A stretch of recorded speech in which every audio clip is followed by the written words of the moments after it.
আকাশবাণী কলকাতা। এবার শুনবেন করোনা সংক্রমণ ও তার প্রতিকার নিয়ে আকাশবাণী কলকাতার সংবাদ বিভাগ প্রযোজিত বিশেষ সচেতনতামূলক অনুষ্ঠান করোনা ক্লিনিক। আজকের অতিথি ক্যান্সার বিশেষজ্ঞ ডক্টর ইন্দ্রনীল খান। আজ শুনবেন সাক্ষাৎকারটির প্রথম পর্ব। দ্বিতীয় পর্ব আগামীকাল। সাক্ষাৎকার নিচ্ছেন সঞ্জয় দত্ত। ডক্টর খান, আকাশবাণী কলকাতার করোনা ক্লিনিকে আপনাকে স্বাগত। দেখুন, একটা দীর্ঘ সময় ধরে সারা বিশ্ব ভ্যাকসিনের প্রতীক্ষায় দিন গুনেছে। সাধারণভাবে বৈজ্ঞানিক গবেষণার সুফল সাধারণ মানুষ ভোগ করলেও গবেষণার গতি প্রকৃতির সঙ্গে তাদের সরাসরি সংযোগ তেমন থাকে না। কিন্তু এক্ষেত্রে ভ্যাকসিনের ট্রায়ালের প্রতিটি খুঁটিনাটির ওপর সাগ্রহে নজর রেখেছে আমজনতা। এই এত কিছুর পর ভ্যাকসিন যখন সত্যি আসতে চলেছে, তখন কিন্তু ভারতে 242টি জেলায় 18,000-এরও বেশি মানুষের উপর করা সমীক্ষায় উঠে আসছে একটা চাঞ্চল্যকর তথ্য। দেখা যাচ্ছে প্রায় 70% ভারতীয়ই টিকা নিতে ইচ্ছুক নন। টিকার কার্যক্ষমতা, তার পার্শ্ব প্রতিক্রিয়া সম্বন্ধে তারা সন্দেহান। পাশাপাশি আবার অনেকের ধারণা এরকম যে তাদের ইমিউনিটি লেভেল যথেষ্ট বেশি, তাই টিকা নেওয়ার দরকারই নেই। এই বিষয়ে আপনার পর্যবেক্ষণ কি? দেখুন, যে কোনো টিকা দেওয়ার আগেই একজন একটি দায়িত্বশীল সরকার, সেটা কেন্দ্র, রাজ্য, এরা একসাথে নিশ্চয়ই মানুষের কাছে পৌঁছবেন যে বার্তা নিয়ে তাদেরকে কি কি টিকা দেওয়া হবে, কি কি সাইড এফেক্ট হতে পারে এবং বিভিন্ন যে ক্রিয়া প্রতিক্রিয়া এবং তার বেনিফিট কি, সবই মানুষকে বুঝাতে হবে। ঠিক আছে, সেটা অ্যাকচুয়ালি আমার মনে হয়, যেহেতু এখন অনেক কটা বেশ ভ্যাকসিন আছে ট্রায়ালে, তো ফাইনাল যে ভ্যাকসিনটা হবে সেটা তো এখনো সিলেকশন হয়নি স্বাস্থ্য দপ্তর থেকে। তো সেটা নিশ্চয়ই যখন সিলেকশন হবে, তাতে কেন্দ্র সরকার এবং রাজ্য সরকার একসাথে মিলে সাধারণ মানুষের কাছে কিন্তু নিশ্চয়ই প্রচার করবেন যে এই ভ্যাকসিনে কি লাভ আছে এবং কি প্রতিক্রিয়া বা পার্শ্ব প্রতিক্রিয়া হতে পারে।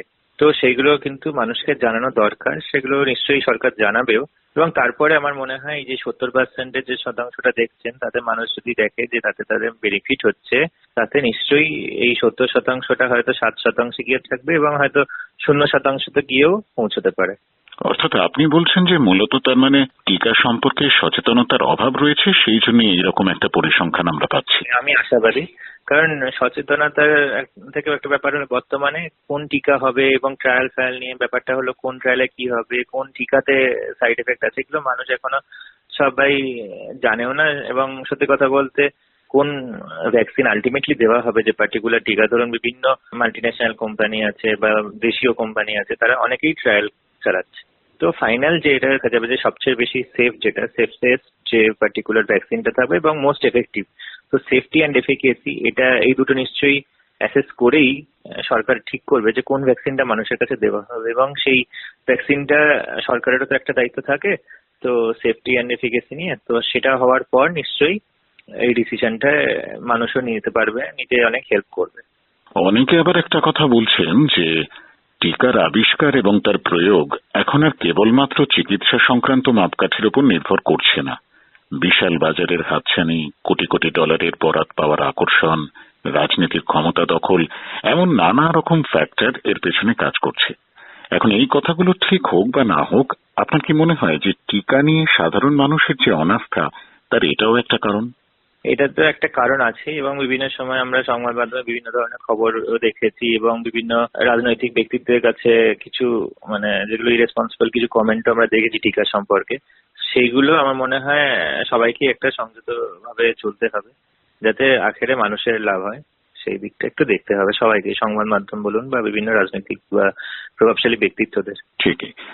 ডক্টর খান, করোনার দাপট এখন কিছুটা কম বলে মনে করছেন বিশেষজ্ঞদের অনেকেই, আর পরিসংখ্যানও তারই সাক্ষ্য দিচ্ছে। সুস্থতার হার ক্রমশ বাড়ছে, মৃত্যু হার কমছে, এবং বেশ কিছুদিন ধরেই আমাদের দেশে দৈনিক আক্রান্তের সংখ্যা থেকে দৈনিক সুস্থ হওয়া মানুষের সংখ্যা অনেক বেশি। আপনার কি মনে হয় সংক্রমণের শিখর বা পিক আমরা পেরিয়ে এসেছি অবশেষে?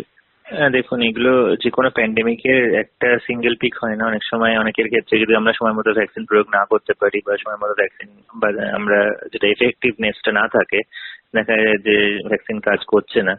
তো সেরকম যদি না হয় তখন, বা মানুষ যদি সবাই এখন মাস্ক পরা ছেড়ে দেয়, তাহলে এটা এই প্রথম পিকের ধারে কাছেও থাকবে না, সেকেন্ড পিক হবে এবং সেটা হয়তো 10 গুণ বেশি ক্ষয়ক্ষতি নিয়ে আসবে। সুতরাং আমাদের তো একদমই অফগার্ড হওয়া যাবে না। বর্তমানে যে সিচুয়েশন আছে তাতে হ্যাঁ আমরা আশাবাদী যে কিছুটা কমেছে, কিছুটা কন্ট্রোলে আছে, কিন্তু এখন আমি বলবো না যে এটা প্যান্ডেমিকের বাইরে আছে, কারণ এটা এখন একটা প্যান্ডেমিক সিচুয়েশনই আছে। এখনো আপনারা যদি মাস্ক না পরে কোথাও কেউ যদি ইরেসপন্সিবল কোনো কাজ করে, ধরুন একটা এখনো তো সরকার বিভিন্ন নিয়ম বেঁধে রেখেছে না, ধরুন আজকে সামাজিক অনুষ্ঠান বা বিভিন্ন অনুষ্ঠান বলুন বা বিভিন্ন অফিসে দপ্তরে, এখনো স্কুল চালু করা হয়নি যেমন পশ্চিমবঙ্গে। তো নিশ্চয়ই সেরকম সিচুয়েশন এখনো আসেনি, নাহলে তো স্কুল এগুলো সবই চালু হয়ে যেত। তো এখন আমাদের কিন্তু অফগার্ড হলে চলবে না, এখনো আমাদের সংযত থাকতে হবে এবং যা যা প্রয়োজনীয় যে আমাদের প্রিভেনশন বলতে পারেন সেগুলো কিন্তু এখন নিয়ে চলতে হবে, যতক্ষণ না আমরা ভ্যাকসিন দিয়ে সবাইকে আমরা টিকাকরণ করতে পারছি।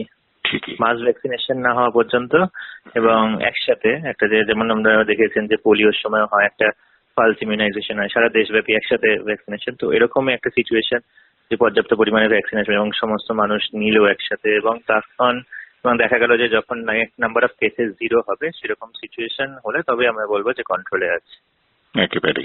আচ্ছা, আপনি যে সেকেন্ড সার্জের কথা বলছিলেন, এখন বিশেষজ্ঞদের একাংশ বলছেন যে ভারতে হয়তো সংক্রমণের দ্বিতীয় ঢেউটা আর নাও আসতে পারে, বা এলেও তার তীব্রতা ততটা মারাত্মক হবে না। এটা নিয়ে আপনার কি মনে হয়? না দেখুন, বিভিন্ন বিশেষজ্ঞ বিভিন্ন মতামত থাকতেই পারে, হ্যাঁ তাদের প্রত্যেকের মতামত দেওয়ার অধিকারও আছে এবং প্রত্যেকের মতামতে নিশ্চয়ই কিছু বেসিস আছে, কিন্তু আবার একাংশ এটাও বলছে যে আমরা একটু অফগার্ড হলে কিন্তু, যেমন বিশেষ করে লন্ডনে আমরা দেখেছি বা ইটালিতে দেখেছি যে সেকেন্ড পিকটা কিন্তু আরো বেশি খারাপ ছিল। তো সেই জন্য বা ইভেন আমাদের এখানে দেখেছেন দিল্লির সময়ও হয়েছে, ওখানে একটা থার্ড পিকও হয়েছে, তো সেকেন্ড পিক ছাড়িয়ে, তো সেটা যদি এখন কন্ট্রোলে এসছে, তো এরকম ব্যাপার যে কোনো নেই যে সেকেন্ড পিক মানে সেটা হালকা হবে, সেকেন্ড পিক আরো খারাপও হতে পারে আবার কমও হতে পারে, তো সেক্ষেত্রে আমরা পিক নাও হতে পারে সেকেন্ড পিক অ্যাট অল, ঠিক আছে। তো সেক্ষেত্রে আমরা চাইবো যাতে সেকেন্ড পিকটা নাই হয়। তো সেকেন্ড পিক হবে সেটা কম হবে না বেশি হবে সেটা নিয়ে আমরা চিন্তা ভাবনা না করে আমরা সবাই যেভাবে সবাই মিলে একসাথে একযোগে যে বিশেষ যেমন মাস্ক, তারপর ফিজিক্যাল ডিস্টেন্সিং এগুলো মেনটেন করে চলি যাতে সেকেন্ড পিকটাই না আসে। একেবারে। এবার একটু আপনার বিষয়ে আসি। দেখুন, ক্যান্সার রোগীরা এমনিতেই ইমিউনো কম্প্রোমাইজড এবং এই করোনা কালে তারাই সব থেকে বেশি ভালনারেবল বলে অনেকেরই ধারণা। একজন ক্যান্সার বিশেষজ্ঞ হিসেবে আপনি কি বলবেন? করোনা থেকে আমাদের বলবো যে প্রত্যেকেই ভালনারেবল আছে। এবার কার ক্ষেত্রে করোনাটা কিরকম, কারণ কারোর ক্ষেত্রে দেখছেন মাইল্ড ডিজিজ হচ্ছে, কারোর ক্ষেত্রে খুব সিভিয়ার ডিজিজ ভেন্টিলেশন, কারোর ক্ষেত্রে মৃত্যু হচ্ছে। তো করোনাটা খুবই আনপ্রেডিক্টেবল এবং যাদের ইমিউনিটি কম যেমন ক্যান্সার পেশেন্ট তারা বিভিন্ন যেগুলো ইমিউনিটি কমিয়ে দেয় এরকম ট্রিটমেন্টের মধ্যে থাকে, কেউ কেমো পাচ্ছেন, কেউ রেডিয়েশন পাচ্ছেন। তো তাদের ক্ষেত্রে অবভিয়াসলি ইমিউনিটি কম থাকলে আমাদের কমপ্লিকেশনের চান্সটাও অনেকটা বেশি থাকে, যে রোগটা আরো বেশি কমপ্লিকেটেড হবে, যে সিভিয়ার ডিজিজের একটা সম্ভাবনা থেকেই যায়। কিন্তু আমি একটা জিনিস আমার এই গত কমাস ধরে দেখেছি আমার ব্যক্তিগত অভিজ্ঞতা থেকে, যে ক্যান্সার পেশেন্টদের এটা নয় যে তাদের করোনা হলেই যে তাদের মৃত্যুবরণ করতে হবে বা তাদেরকে ভেন্টিলেশনে যেতে হবে, কারণ তারা দেখেছি যখন তারা প্রিকশন নিয়েছেন এবং তারপরে যাদের করোনা হয়েছে, তো খুব টাইমলি যদি সময় মতন আমরা এটা ডিটেক্ট করি এবং সময় মতন ওষুধপত্র চালু করে দিতে পারি, তাহলে সেক্ষেত্রে কাউকে আমি দেখিনি যে খুব ক্রিটিক্যাল সিচুয়েশন অব্দি যেতে হয়েছে। বাহ, এটা ভারী আশার কথা।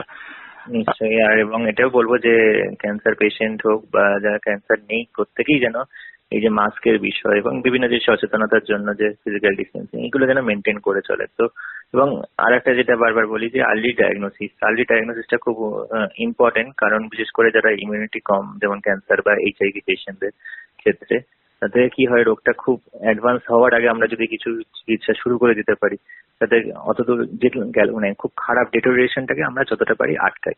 ডেটোরিয়েশন হয়ে গেলে তো অবভিয়াসলি আরো সিচুয়েশন কমপ্লিকেশন হয়ে যায়, কমপ্লিকেশন বাড়লে আরো মানে ওখান থেকে বেরিয়ে আসার চান্স অনেক কমতে থাকে। কিন্তু আমরা যদি শুরুতেই সেটা যেমন খুব আর্লি মানে আমাদের একটা ডিকটাম আছে নিপ ইন দ্য বার্ড, তো সেই ব্যাপারটা যাতে আমরা ফলো করলে দেখেছি যে কিন্তু ক্যান্সার পেশেন্টদের ক্ষেত্রে খুব একটা যে ক্ষয়ক্ষতি হয়েছে যে খুব ক্রিটিক্যাল হয়েছে একদমই নয়। শুনলেন আকাশবাণী কলকাতার সংবাদ বিভাগ প্রযোজিত বিশেষ সচেতনতামূলক অনুষ্ঠান করোনা ক্লিনিক।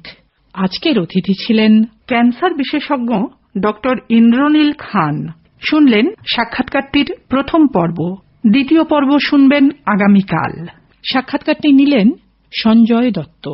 অনুষ্ঠানটি শুনতে লগ অন করুন আমাদের ফেসবুক পেজ আকাশবাণী সংবাদ কলকাতায়।